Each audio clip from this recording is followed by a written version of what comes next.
what in the world is Gonzo engineering? I think of Gonzo engineering as a kind of blend of art and engineering that is takes you well beyond the kind of traditional crank-turning mechanical processes that people normally think of when the term engineering comes to mind.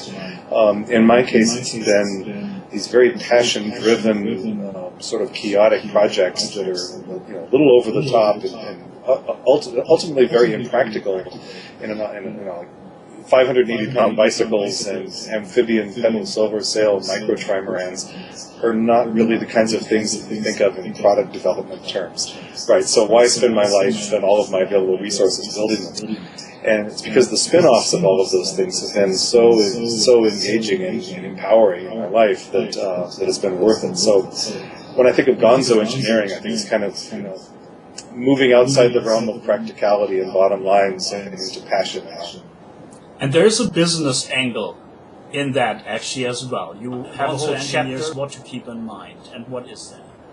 It's a few things. Some of it is just sort of the obvious consulting spin-offs.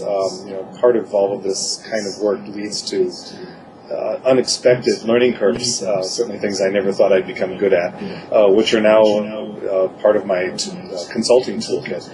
There's also spin-offs in the sense of components and subsystems that are useful to other people who didn't know they needed it. Really, a lot of the technologies that happen when you throw practicality to the winds and design on the basis of passion and dreams and things like that tend to be the kinds of things that people are going to want anyway. It's all part of the natural progression toward a desire for capabilities and communications tools. An example is that back in the days of doing bicycles, I had this idea at that time that was sort of alien and bizarre to me. You want to communicate with a computer while you're on a bicycle? Why? Well, obviously now, that's funny to think about. Of course we know why. In fact, I could get media coverage now by riding a bicycle across the United States without a computer. So I think the business angle, and a lot of it is just being way ahead of the curve by not being limited in your efforts to things that are obviously profitable.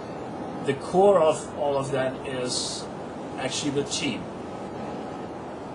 The process of doing this kind of work, with the bottom line being passion and fun and adventure and things like that, tends to attract people. People who have taken skills that they maybe initially developed because of their love of the same sorts of things and then ended up going to work in industry, sitting in a cubicle, to be able to participate in a project that is just being done because it's simply wonderful,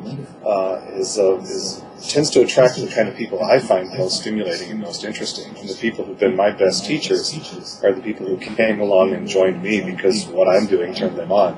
One of the best comments I ever got was from a fellow who volunteered and helped in the project, and then he stopped and said, "Hey, I just want to thank you for reminding me why I became an engineer."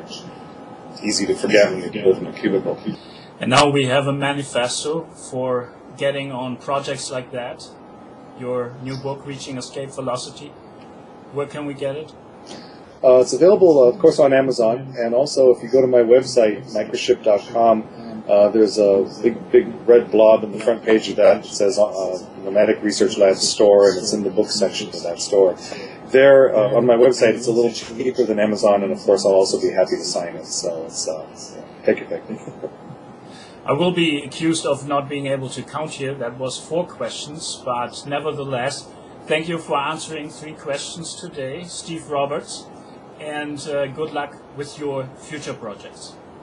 Thank you. It's been fun.